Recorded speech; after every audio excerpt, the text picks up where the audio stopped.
राजस्थान के नागौर शहर में एक राजपूत राजा रहता था जिसे पीपा ठाकुर के नाम से जाना जाता था। वह बड़ा ही धार्मिक था।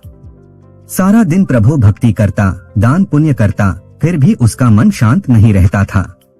उसे हिंदू धर्म के चारों वेदों का ज्ञान था, जिसे पढ़कर उसे पता चला कि अगर प्रभु के नाम की दात लेनी हो तो जीवन में गुरु धारण करना बड़ा ही जरूरी है। इसलिए राजा के मन में गुरु धारण करने की इच्छा पैदा हुई। उसने अपने मंत्रियों को उच्च कोटि के संत महात्मा का पता लगाने का हुक्म भेजा। कहते हैं राजा को उन्होंने बताया कि काशी नगरी में एक संत महात्मा रविदास जी रहते हैं, जिनके पास हर समय ढेरों भक्तों की भीड़ लगी रहती है। उन्होंने प्रभु की ऐसी भक्ति की है कि चारों दिशाओं और तीनों लोकों में उनकी चर्चा हो रही है।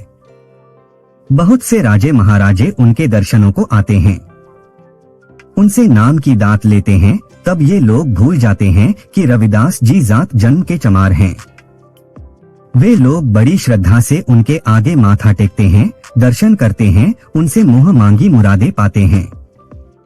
रविदास जी की इतनी प्रशंसा सुनकर तब राजा की भी इच्छा हुई कि वे उस संत महापुरुष से मिले और उनसे अमृत की दात प्राप्त करें। पर राजा के मन में एक दुविधा थी। वह एक ऊंची कुल से था, जबकि रविदास जी चमार जाति के थे जो चमड़े के जूते बनाया करते थे। अगर प्रजा को पता चल गया या किसी विरोधी को पता लग गया तो वे सब क्या सोचेंगे कि राजा एक ऊंची कुल का होने के बावजूद एक छोटी जात वाले और चमड़े का काम करने वाले के आगे अपना सिर झुकाया। यह सोचकर वह डर गया कि मेरा बहुत मजाक बनेगा, मेरा विरोध किया जाएगा, लोग तरह तरह की बातें करेंगे।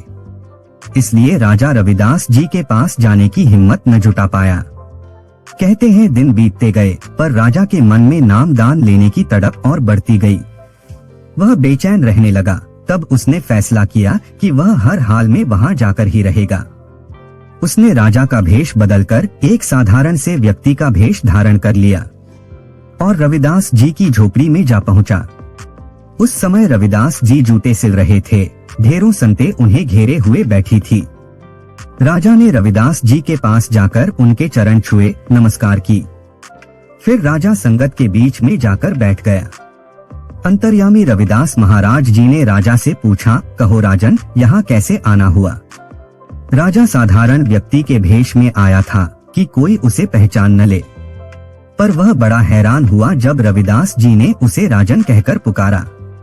उसने गुरुजी से प्रार्थना की कि मुझे प्रभु दर्शनों की बड़ी प्यास है, आप मुझे भक्ति की दात बख्शे ताकि मैं भी उस मालिक के दर्शन कर सकूं। रविदास जी ने कहा, हे राजन, आपको प्रभु के दर्शन अवश्य होंगे।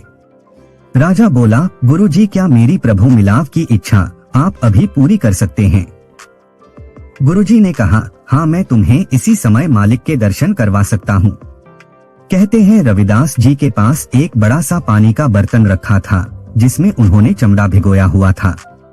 चमड़े का रंग उतरने के कारण पानी लाल रंग का हो चुका था। रविदास जी ने उसी बर्तन में से पानी लेकर राजा की हथेली में उड़ेल दिया और कहा, राजन, यह अमृत ग्रहण करो। इतना कहकर रविदास महाराज जी अपने जूते गांठने लगे। राजा ने अपनी हथेली में पानी तो ले लिया, पर उसे पीने में बड़ा संकोच हुआ क्योंकि उसी पानी में चमड़ा भिगोया हुआ था। राजा रविदास जी से छुपकर पानी से भरी हथेली अपने मुंह तक तो ले आया, पर उसने पानी ग्रहण नहीं किया, बल्कि अपने कुर्ते पर ही गिरा दिया। राजा ने ऐसा महसूस करवाया जैसे उसने पानी ग्रहण कर लिया हो। अंतर्यामी रविदास महाराज जी सब कुछ जान चुके थे, पर वे चुप रहे। तब राजा गुरुजी को प्रणाम करके वापस महल में लौट आया। कहते हैं रानी ने राजा का मैला कुर्ता धोबी को धोने के लिए दे दिया और उसे आदेश दिया कि कुर्ते पर लगे दाग अच्छी तरह से साफ करना, कोई दाग लगा ना रह जाए। कहते हैं तब धोबी ने अपने घर जाकर राजा के कुर्ते पर लगे दाग उतारने की बड़ी कोशिश की, पर वे दाग ज्यों के त्यों ही रहे। धोबी की 10 साल की बच्ची जो लगातार यह सब कुछ देख रही थी, तब धोबी ने अपनी बेटी को वह दाग वाले हिस्से को मुंह में डालकर चूसने को कहा ताकि वह दाग फीका हो सके, पर लड़की बेसमझ थी। वह लगातार दाग वाले कपड़े को चूसती रही। पानी बाहर थूकने की स्थान पर उसने अपने अंदर ही निगल लिया। जिसका परिणाम यह हुआ कि उसे तीनों लोकों का ज्ञान हो गया, भूतकाल, वर्तमान और भविष्य काल। उसका दशम द्वार खुल गया। बड़े बड़े महात्माओं के जैसे वह उपदेश देने लगी। उसकी ख्याति सारे शहर में फैल गई। आखिर राजा पीपा के कानों में भी पहुंच गई कि 10-12 साल की लड़की लोगों का भविष्य बता रही है। राजा पीपा ने सोचा, मेरी इतनी उम्र हो चुकी है पर मुझे अभी तक ज्ञान की प्राप्ति नहीं हुई।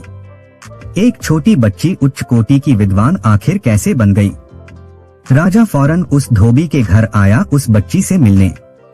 राजा ने उसे प्रणाम किया तो वह बोली, आप क्यों प्रणाम करते हैं? प्रणाम तो हमें आपको करना है, हमें आपका शुक्रिया अदा करना है, क्योंकि आपके कारण ही मुझ पर ईश्वर ने इतनी बड़ी कृपा की है। आपके कारण ही मुझे यह सब कुछ प्राप्त हुआ है। मुझ पर ऐसी कृपा हुई जिसे पाकर मैं धन्य हो गई।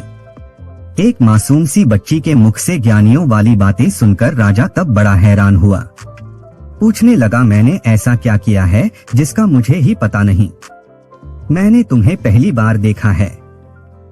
तब उस बच्ची ने बताया, मुझे आपके कुर्ते के दाग चूसने के कारण ईश्वरीय ज्ञान प्राप्त हुआ, जिससे मेरा जीवन ही बदल गया। ऐसी बात सोचकर राजा को बड़ा पश्चाताप हुआ।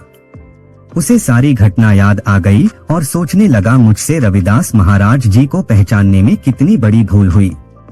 उनकी साधारण सी झोंपड़ी और उनकी गरीबी को देखकर मैं समझ बैठा कि जो खुद इतनी गरीबी का जीवन जी रहे हैं, भला वे मुझे क्या दे सकते हैं। राजा पीपा अपनी सोच से जैसे ही बाहर निकला, भागा भागा रविदास महाराज जी की झोपड़ी में जा पहुंचा। उनके चरणों में गिरकर अपने किए की भूल मांगने लगा और बोला, हे गुरुदेव जी, आपने जो अमृत मुझे पीने को दिया था, मैंने उसे पीने में बहुत संकोच किया और पीने के स्थान पर उसे अपने कुर्ते पर ही गिरा दिया।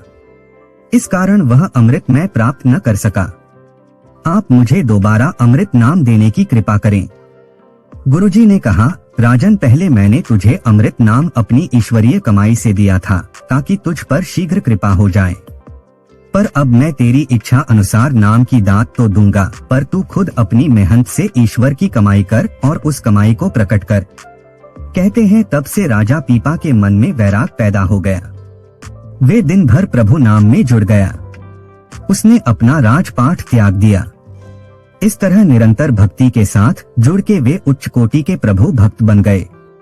आज उनकी लिखी वाणी श्री गुरु ग्रंथ साहिब जी में भी दर्ज है। इस प्रकार राजा पीपा नाम की कमाई करके सदा के लिए अमर हो गए।